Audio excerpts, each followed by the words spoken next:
11장입니다. 1절부터 11절 말씀까지 교도하겠습니다. 요한복음 11장 1절부터 11절 말씀까지 교도하겠습니다. 어떤 병자가 있으니 이는 마리아와 그 자매 마르다의 마을 베다니에 사는 나사로라. 이 마리아는 향유를 속에 붓고 얼굴로 주의를 하였다요. 병든 나사로는 그의 오라버니더라.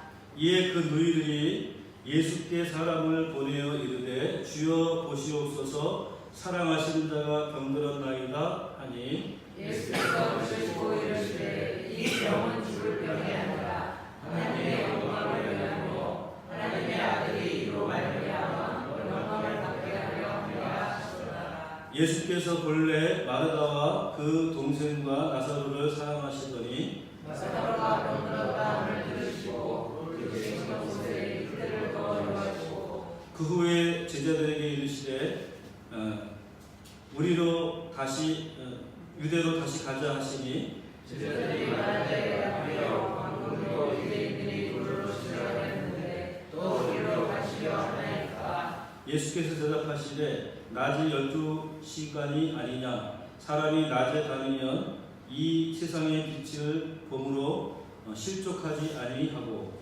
밤에 다니는 빛이 그 사람을 아니하고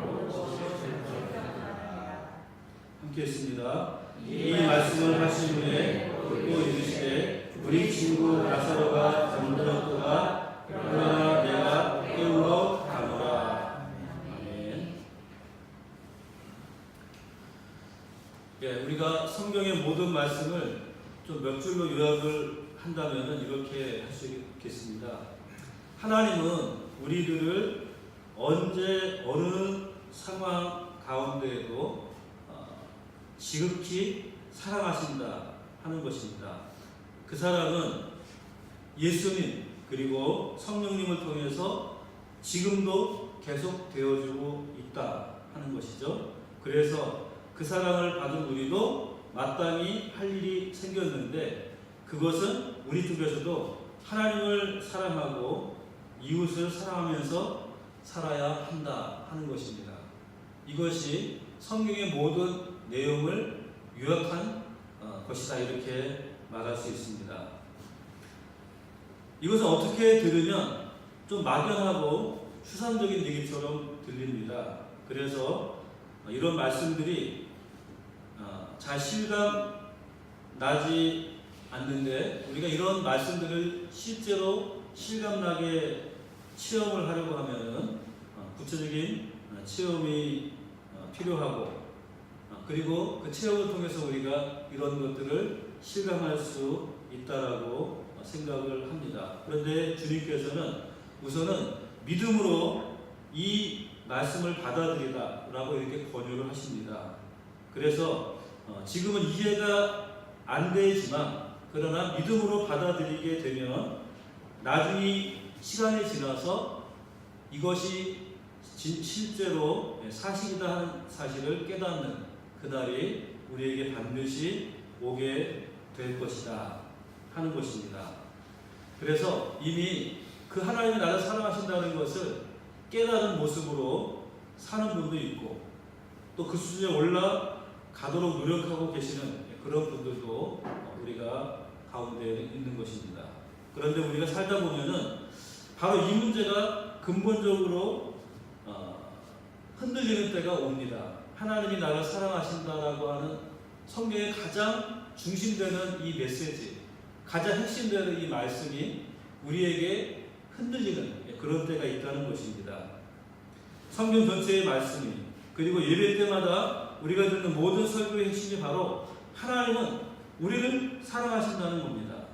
그 사랑 때문에 하나님이신 예수님께서 이 땅에 인간의 몸을 입고 오셔서 스스로를 제물로 바쳐 십자가에 죽으셨고 그리고 하늘에 승천하신 후에는 성령 하나님께서 우리에게 오셔서 우리의 모든 것들을 보호하시고 지켜주시는 분이다 하는 것을 말씀해 주고 있는 것입니다.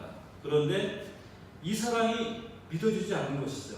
하나님이 나를 사랑하신다는 이 사실이 의심스러울 때가 온다는 것입니다. 불러도 대답하지 않고 기다려도 오지 않고 침묵으로 일관하시는 하나님을 볼 때가 온다는 것입니다. 이럴 때 우리는 어떻게 해야 되겠습니까? 하나님의 사랑이 의심될 때 우리가 할 수 있는 일은 과연 어떤 일이겠습니까? 오늘 저는 여러분들이 잘 아시는 이 나사로의 이야기, 우리가 지난주에 또 큐티의 말씀으로 함께 살펴보았던 이 말씀을 가지고 이 문제를 한번 풀어보려고 합니다. 먼저 이 나사로의 가정은 우리가 얼핏만 봐도 보통 가정이 아니다라고 하는 것을 알 수 있습니다. 이 집에는 어른이 살지 않고 이제 3남매만 함께 살고 있는 그런 집이었습니다. 그런데 그 사연에 대해서는 성경에 자세히 나와 있지 않습니다. 부모님이 왜 돌아가셨는지 또 어떻게 해서 이 3남매만 남았는지 이런 내용들이 성경에는 나오지 않죠. 왜냐하면 그리고 이 가정은 또 가난한 가정이 같아 보이지는 않습니다. 경제적으로 어려운 가정처럼 보이진 않고 좀 무언가 부유한 가정, 그래도 먹고 살 것은 넉넉한 그런 가정처럼 보입니다. 왜냐하면은 예수님께 향유를 이제 아주 가득 담은 옥합을 깨뜨렸더니 마리아가 이 집의 막내인데 이런 값비싼 향유를 저장하고 간직할 정도의 집이라고 한다면 결코 가난한 가정이다라고 볼 수는 없는 것이죠. 그러니까 이 가정은 그냥 3남매, 부모 없이 3남매가 함께 살아가는 가정이고 또 그러나 어려운 가정은 아닌 경제적으로 좀 여유 있는 이런 가정일 것이다. 이렇게 우리가 볼 수 있습니다. 그리고 또 한 가지 특징은 무엇이냐면 이 3남매 모두가 다 예수님을 구주로 영접하고 구원의 확신을 가지고 있었던 믿음의 가정이었다라고 하는 것이죠. 예수님을 참 신실하게 믿는 믿음의 가정입니다. 그래서 예수님도 이 가정을 사랑한다는 이 사실을 모든 사람이 알만한 그런 가정이었습니다. 이들도 예수님을 사랑하고 예수님도 이들을 사랑했던 그런 가정이죠. 참 부유한 가정은 사실 예수 믿기가 어려운데 오늘 이 가정은 그럼에도 불구하고 예수님을 신실하게 믿었던 아름다운 가정, 믿음의 가정이라는 것을 우리는 볼 수 있죠. 이스라엘은 크게 세 지방으로 나뉘어집니다. 맨 북쪽이 갈릴리 지방이고 가운데가 사마리아 지방, 그리고 제일 아래쪽 남쪽이 유대 지방이죠. 수도인 예루살렘이 있는 곳입니다. 그런데 예수님께서는 사역의 거의 대부분을 갈릴리에서 행하셨습니다. 때때로 유대 지방으로 올라오실 때가 있죠. 예루살렘으로 방문할 때가 예수님의 공생의 기간 중에 여러 차례 있었습니다. 그런데 이 유대에 오실 때마다 예수님께서 묵으셨던 곳이 바로 이 나사로의 집이었다 하는 것을 우리가 볼 수 있습니다. 예루살렘에서 가까운 곳이기도 하고 또 예수님을 사랑했던 가정, 그래서 예수님이 편하게 갈 수 있었던 곳이 바로 이 나사로의 집이었습니다. 아마도 그 집에는 예수님과 제자들이 머물 수 있는 그런 숙소가 항상 마련되어 있었던 곳이 아닌가 이렇게 볼 수가 있습니다. 그래서 이렇게 예수님께서 이곳에 자주 오시다가 보니까 이 3남매는 더욱더 예수님과 가까운 사이가 되었고 또 예수님의 말씀을 늘 귀 기울여 들음으로 말미암아 이들의 마음에 예수님을 믿는 이런 믿음이 점점 강하게 자리 잡았던 이런 가정이었다 하는 것이죠. 그런데 어느 날 이 집에 큰 문제가 생겼습니다. 이 집의 가장인 오빠 나사로가 갑자기 병에 걸린 것이죠. 처음에는 금방 낫겠지 싶었는데 그런데 그것이 아니고 가면 갈수록 병이 더 중해져 간 것입니다. 하루 이틀 지나고 나니까 상태가 점점 악화되어지게 되고 이제는 생사가 위태로울 지경이 되었습니다. 그래서 이 자매는 사람을 보내어서 예수님께 이 소식을 전했죠.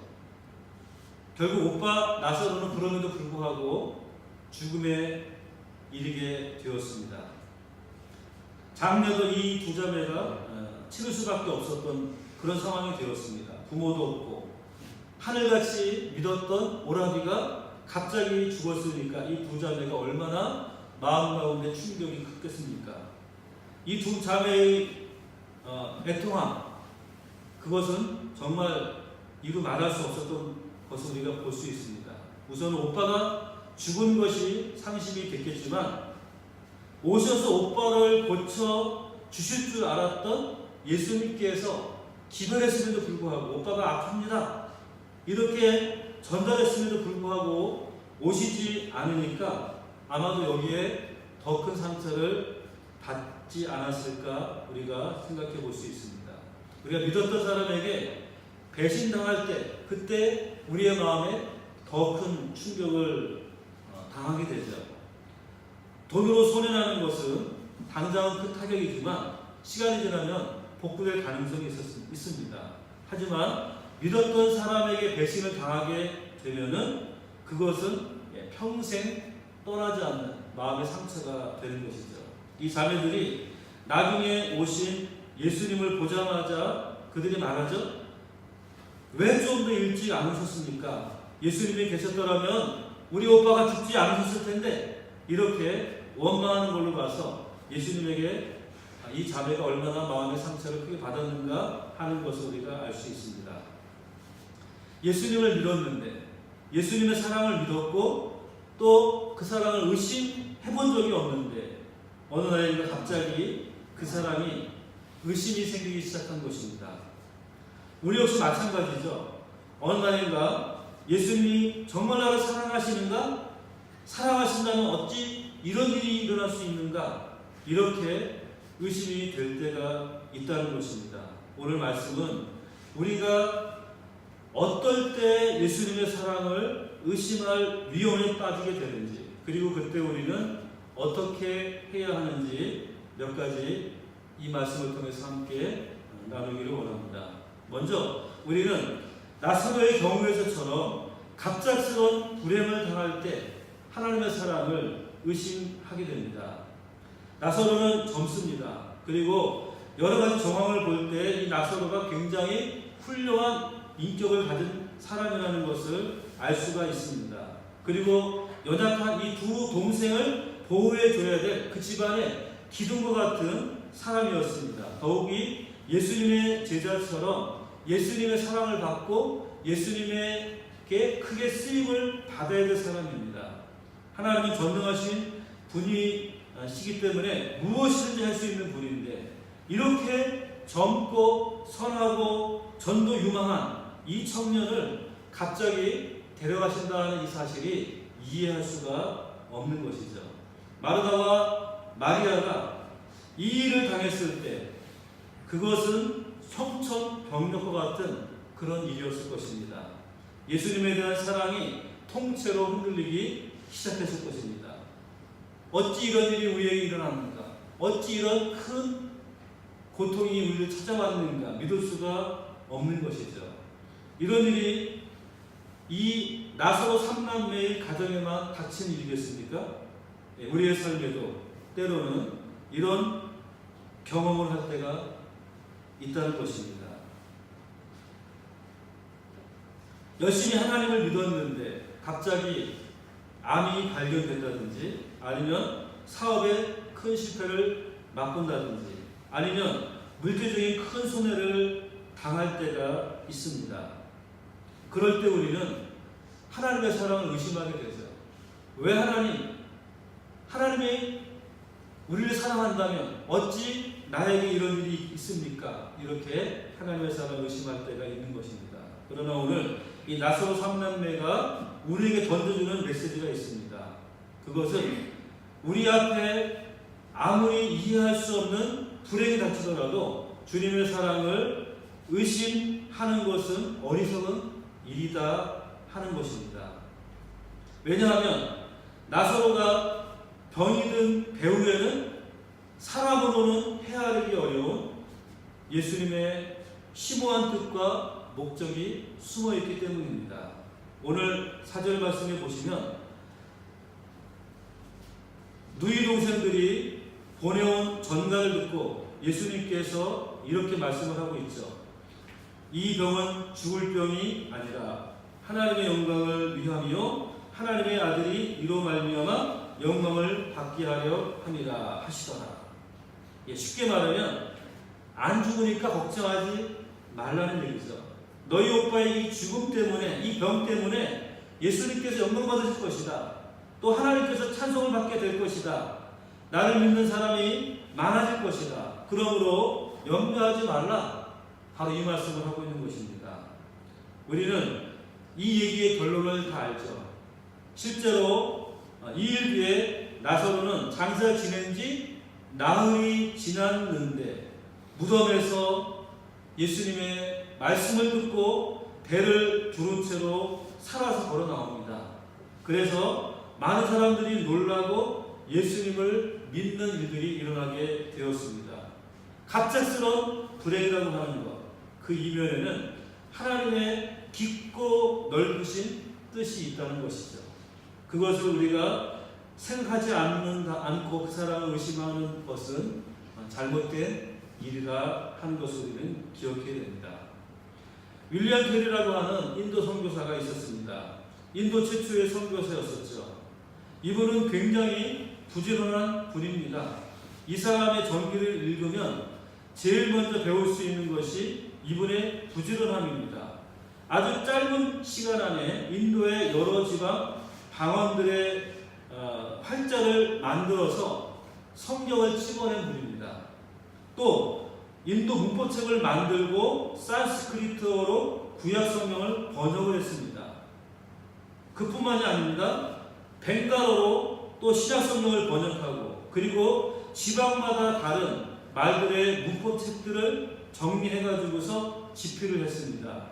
그런데 1812년 3월 12일 날 이분의 집에 불이 났습니다. 순식간에 그 집이 다 불타고 잿더미가 됐습니다.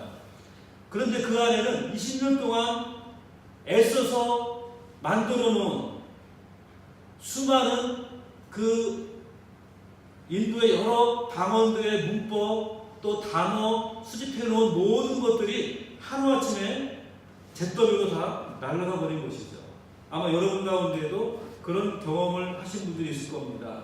밤새도록 컴퓨터로 작업을 했는데 키보드 한번 잘못 눌러가지고서 순식간에 싹 날아가 버린 그런 경험 한두 번은 다 하셨을 겁니다. 어떤 자매는 US 메모리를 분실했는데 그 안에 자기가 대학교, 대학원 다니면서 제출했던 레포트, 연구했던 자료, 모든 자료들을 한순간에 싹 날려버린 겁니다. 그러니까 얼마나 허탈하겠습니까? 그런 경험들 아마 해보신 적이 있을 겁니다.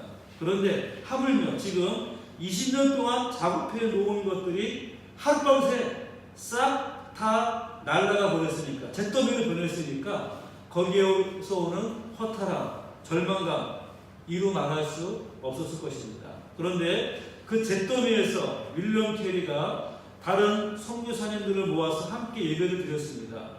성경 말씀을 읽었는데 로마서 8장 28절 말씀을 읽었어요. 우리가 알거니와 하나님을 사랑하는 자 곧 그의 뜻대로 부르심을 입은 자들에게는 모든 것이 합력하여 선을 이루느니라. 자, 이 말씀을 읽고 나서 이분의 메시지가 무엇이었느냐 하면 하나님이 어떻게 하실지 우리는 모르지만 모든 것이 협력하여 선을 이룰 것입니다. 이렇게 말씀을 전하고 헤어졌다고 합니다.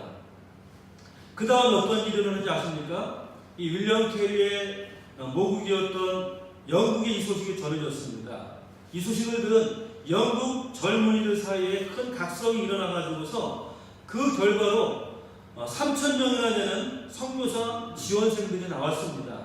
그 가운데에서 500명이 선교사와 전문가들이 다시 인도 윌리엄 캐리가 있는 곳으로 가서 20년 동안 윌리엄 캐리가 했던 일들을 단 2년 만에 싹 다 복구해 놓았습니다.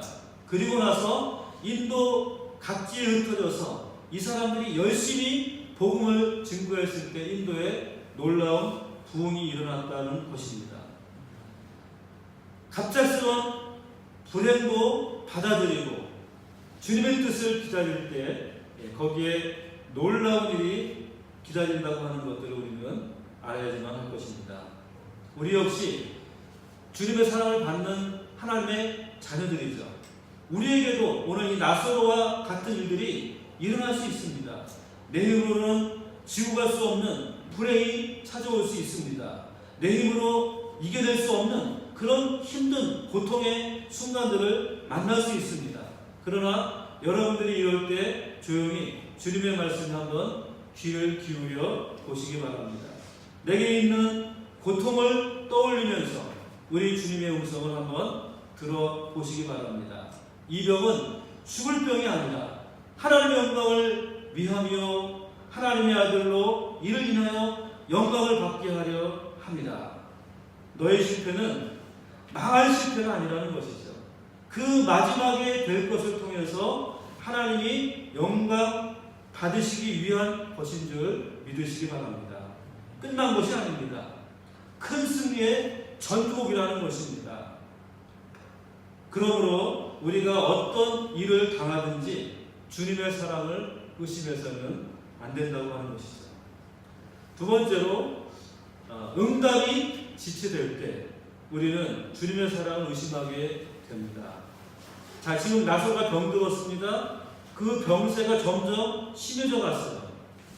보시옵소서 사랑하는 자가 병들었나이다. 이렇게 급한 기별을 보냈는데 그런데 기다리던 예수님은 나타나지 않는 겁니다. 우리 오빠를 살려주세요. 이런 얘기를 지금 하고 있지 않죠.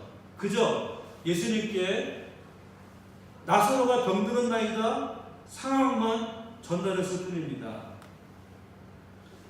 여기에서 이 두 자매의 믿음을 볼 수가 있습니다. 이런저런 다급한 일을 안 하더라도 예수님께서 다 알아서 가장 좋은 것으로 해결해 줄 것을 믿는 믿음이 그들에게 있었습니다. 그렇게 믿었는데도 불구하고 예수님께서는 오시지 않았다는 것이죠.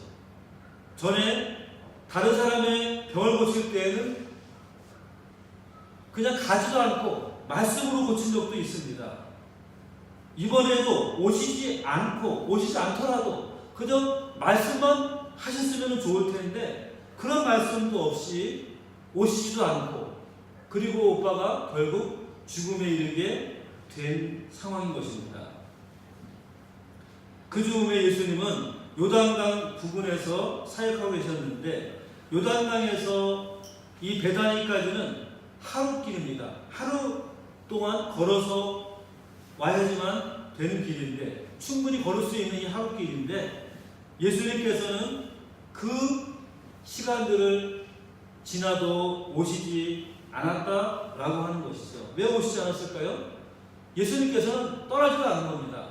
그 전가를 듣고도 그곳에서 이틀을 더 머무셨다 말씀해주고 있습니다. 그 사이에 예수님이 오시기 전에 결국 오빠는 죽고 말았습니다. 이렇게 되니까 이 자매들은 예수님의 사랑을 의심할 수밖에 없었죠. 나흘이 지난 뒤에야 예수님께서 오셨습니다.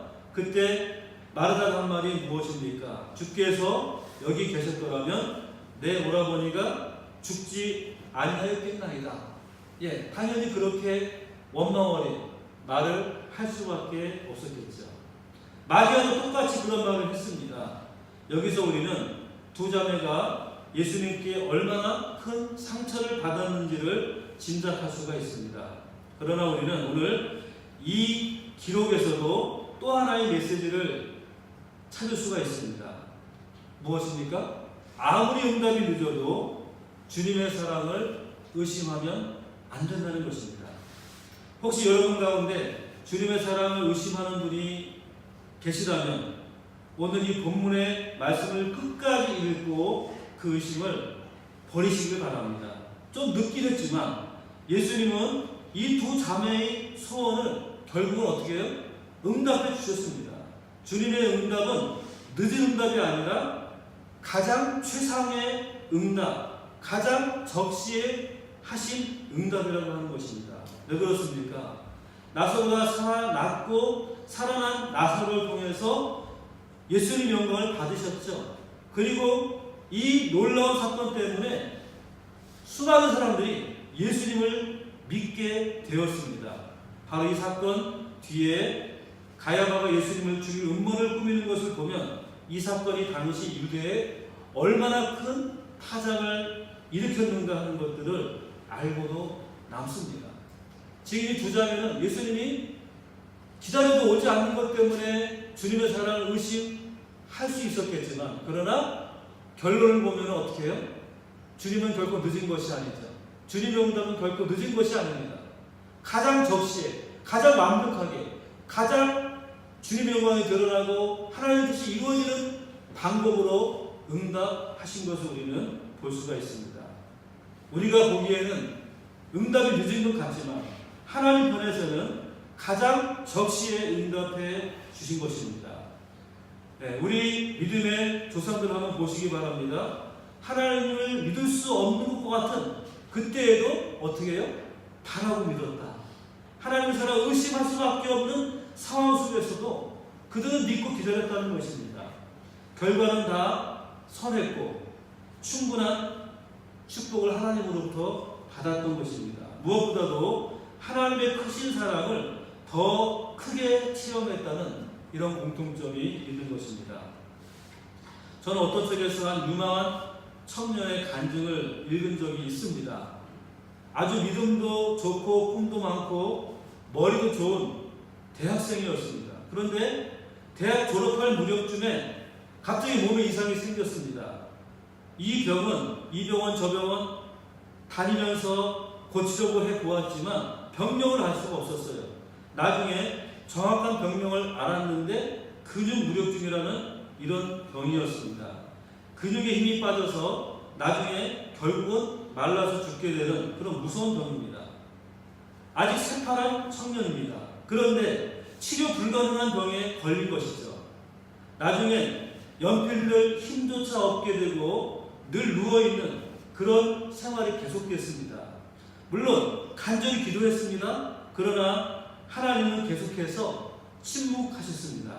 1년이 지나고 2년이 지나고 그래도 나아질 기미가 보이지 않았습니다. 아무런 병에 차도가 없었습니다. 기도를 하는데도 응답이 없었습니다. 그런데 그가 투병 생활이 길어지면서 새로운 취미가 생겼어요. 조금이라도 기운이 나면은 책을 읽고 신문을 읽고 스크랩을 했습니다. 그러는 동안에 5년의 세월이 흘렀죠. 5년이 지나갈 무렵에 하나님께서 기적적으로 이 청년의 병을 고쳐주셨습니다. 그런데 이 일이 있은 후에 10년이 지나고 난 다음에 이 사람이 그 캄캄했던 5년의 세월에 대해서 간증하는 글을 이렇게 썼습니다. 왜 하나님께서 이런 불필요한 것처럼 보이는 어려운 상황을 내게 주셨을까? 곰곰이 생각해 보았습니다. 그때 저는 하나님께서 저에 대한 놀라운 계획을 가지고 계셨고 그 일을 위해 준비시키셨다는 사실을 깨달았습니다. 성공적인 기업 경영을 하기 위해서 꼭 필요한 준비가 두 가지가 있는데, 하나는 기업을 하나님의 뜻대로 정직하게 경영할 수 있는 신앙적인 준비고, 또 다른 하나는 다방면에서 많은 사람을 이끌어 갈 수 있는 광범위한 지식을 준비하는 일입니다. 그런데 하나님은 병석에 있을 때 저에게 이 두 가지를 준비시켜 주셨습니다. 그것을 깨달았습니다. 5년 동안 읽었던 책과 모든 자료들이 그 뒤에 10년 동안 회사를 경영하는데 꼭 필요한 기본적인 재산이 되었던 것입니다. 질병도 그것이 죄로 말미암지 않았다면 하나님의 귀한 은혜라는 것을 다시 한번 깨닫고 있습니다. 하나님 주신 모든 것은 다 귀한 것입니다. 질병이든 실패든 성공이든 하나님 주신 것이면 그것은 귀한 것입니다. 장애물도 하나님의 뜻 안에서 훌륭한 기회가 됩니다. 이렇게 글을 끝맺고 있습니다. 바로 이 사람이 누구냐 하면은 이랜드 그룹의 그 박성수 회장입니다. 이 사람이 젊었을 때 5년의 세월 동안 병상에 누워서 지냈는데 그가 그 절망적인 순간에 경험하고 난 이후에 그것이 자신에게 주신 하나님의 큰 은혜였다라는 것을 그렇게 간증하고 있는 것이죠. 우리가 주여 사랑하는 자가 병들었나이다 하고 부르짖지만 1년 아니 3, 4년이 지나도 대답을 안 해줄 수가 있는 것입니다. 그래도 하나님의 사랑을 의심해서는 안 됩니다. 결국은 가장 선하게 응답해 주실 것이기 때문입니다. 여러분 기억하시기 바랍니다. 우리 주님은 주님 스스로 정하신 그때 일하시는 것입니다. 누구의 강요나 권유에 의해서 일하시는 것이 아니라 주님이 계획하실 때, 주님이 작정하신 그때 일하시는 그분이 바로 우리 주님이신 겁니다. 그런데 우리는 너무나 빈번하게 예수님이 우리들의 방식으로 일해줄 것을 바라고 있습니다. 하지만 이 방식은 하나님 편에서 보면은 최상의 방식이 아닙니다. 우리는 이렇게 하는 것이 가장 좋다고 생각하지만 하나님 보시기에 그게 최상이 아닙니다. 하나님의 방식, 하나님의 계획, 하나님의 뜻대로 하는 것, 이것이 우리에게도 가장 최상의 방법인 것입니다. 그러므로 우리는 주님의 방식으로 일하실 수 있도록 맡겨야 하는 것이죠. 이것이 진정 믿음 있는 자녀들이 가져야 될 그러한 자세라고 하는 것입니다. 마지막으로 우리가 붙잡고 있었던 말씀이 아무런 도움이 되지 않는다고 느낄 때 주님의 사랑을 의심하기가 쉽습니다. 오늘 본문의 말씀으로 돌아와서 한번 같이 추측을 한번 해보시기 바랍니다. 심부름 갔던 사람이 돌아왔죠. 예수님이 뭐라고 하시더냐? 예, 그분이 이렇게 말씀하시던데요. 이 병은 죽을 병이 아니라 하나님의 영광을 위함이라고 말씀을 하셨습니다. 아 그래? 죽을 병이 아니라니까 참 다행이구나. 감사하구나. 그렇게 했을 것입니다. 그런데 어떻게 됐어요? 나사로는 결국 죽고 말았습니다. 오빠는 죽고 말았습니다. 마리아와 마르다가 시체를 앞에 놓고 무슨 생각을 했겠습니까? 아니, 예수님께서 죽을 병이 아니라고 하셨는데 하나님의 영광을 위해서 병든 것이라고 했는데 오빠가 죽었습니다. 얼마나 그들이 마음 가운데 큰 상처를 받았겠습니까? 그 말씀을 붙들고 아 죽을 병이 아니구나. 오빠가 살아있구나 했는데 죽었어요. 얼마나 큰 상처를 받았겠습니까? 그러나 우리는 여기에서 또 다른 메시지를 읽을 수 있어야 합니다. 우리가 의지하는 말씀이 현실과 동떨어졌다 할지라도 또 말씀이 아무리 허황된 것처럼 들린다 할지라도 그 말씀을 의심해서는 안 된다 하는 것입니다. 어떤 경우에도 하나님의 사랑을 의심해서는 안 됩니다. 왜 그렇습니까? 마리아와 마르다가 처음에는 예수님의 사랑을 의심하지만 그래서 시험받지만 지나고 나니까 그 말씀은 진리라고 하는 것을 깨닫게 되는 것이죠. 이 병은 죽을 병이 아니다. 이 말씀대로 나사로가 죽었지만 그러나 예수님이 다시 살리셨어요. 살아난 것입니다. 죽지 않은 것이죠. 그러므로 우리가 의지했던 말씀이 실질적인 도움이 되지 않는다 할지라도 그 말씀 때문에 우리가 주님의 사랑을 의심해서는 안 된다는 겁니다. 그 말씀을 그대로 믿으시기 바랍니다. 반드시 이루어질 것을 믿으시기 바랍니다. 이제 말씀을 정리하겠습니다. 이사야 55장 8절 9절에 이렇게 말씀해주고 있습니다. 내 생각이 너희의 생각과 다르며 내 길은 너희의 길과 다름이니라. 여호와의 말씀이니라. 이는 하늘이 땅에서 높음같이 내 길은 너희의 길보다 높으며 내 생각은 너희의 생각보다 높음이니라. 여러분, 우리의 지혜와 우리 지식으로 하나님이 어떤 분인가 이것을 믿는 것은 불가능합니다. 그러나 분명한 것은 하나님은 선하시다 하는 사실입니다. 절대로 우리에게 해되는 일은 하지 않으신다는 사실을 믿으시기 바랍니다. 여러분, 하나님의 사랑이 의심스럽습니까? 하나님 우리를 사랑한다는 것이 믿어지지 않습니까? 그러나 조금만 기다려 보시기 바랍니다. 그런 의심의 순간은 사실 우리 주님께서 더 맹렬히 우리를 위해서 일하는 중이라고 하는 사실을 우리가 알아야 할 것입니다. 지내놓고 보면은 바로 그 암흑 같은 또 원망스러웠던 그때 우리 주님께서 가장 열심히 우리를 위해서 일하셨다는 이 사실을 우리는 알 수가 있습니다. 우리에게 유익이 되고 우리를 높이 시기 위해서 좀 시간을 늦추셨을 뿐이라는 것을 알게 되는 것입니다. 앞으로 우리의 생애에 하나님의 사랑이 의심되는 그 순간은 우리의 생각보다 더 자주 찾아올지 모릅니다. 그러나 그때마다 오늘 이 말씀을 기억하시기 바랍니다. 하나님의 사랑을 의심하지 말라고 하는 이 메시지를 여러분들은 꼭 기억하시길 바랍니다. 또한 여러분 모두가 조금만 더 기다리는 일에 익숙해지시길 바랍니다. 지금까지도 무수히 많은 나날들을 기다리면서 살아왔을 것입니다. 그래서 때로는 그 기다림에 지칠 때도 있습니다. 그러나 우리 모두가 함께 기억하시기 바랍니다.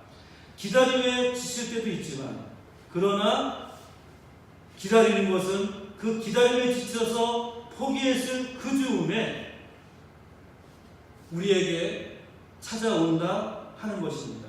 우리가 거의 체념할 그 무렵에 우리가 기다리는 그것이 우리에게 찾아온다 하는 것입니다. 그러므로 여러분 조금만 더 참으시고 기다리시기 바랍니다. 우리의 웬만한 일들, 그 일들은 우리가 조금만 더 기다리면 다 이루어질 수 있는 일인 것입니다. 그러므로 여러분 기다림 그것을 여러분 익숙해지시기 바랍니다. 주님을 믿는 자는 주님의 은혜, 주님의 도우심, 주님의 속기를 기다리는 그것이 우리가 해야 할 일이라고 하는 사실을 기억하시길 바랍니다. 그럴 때 우리 주님께서는 그 기다림의 그 순간이 끝나기 전에 우리에게 찾아오시고 우리에게 말씀하시고 우리에게 역사하셔서 우리가 기다리던 그 일들이 우리의 삶 가운데 반드시 이루게 된다 하는 사실, 우리가 구하는 것들이 그 기다림 속에서 이루어진다는 사실 믿으시기를 주님의 이름으로 축복합니다. 기도드리겠습니다. 살아계신 아버지 하나님, 우리가 때때로 주님의 사랑을 의심할 때가 있습니다. 우리가 아무리 간절히 불러도 침묵하시는 것 같은 때가 있습니다. 그럴 때라도 결국은 우리의 간구를 응답하시는 그 주님을 믿고 그 사랑을 의심하지 않게 하여 주시옵소서. 또한 우리는 더 믿음으로 기다릴 수 있는 마음을 주시옵소서. 예수님의 이름으로 기도드리옵나이다. 아멘.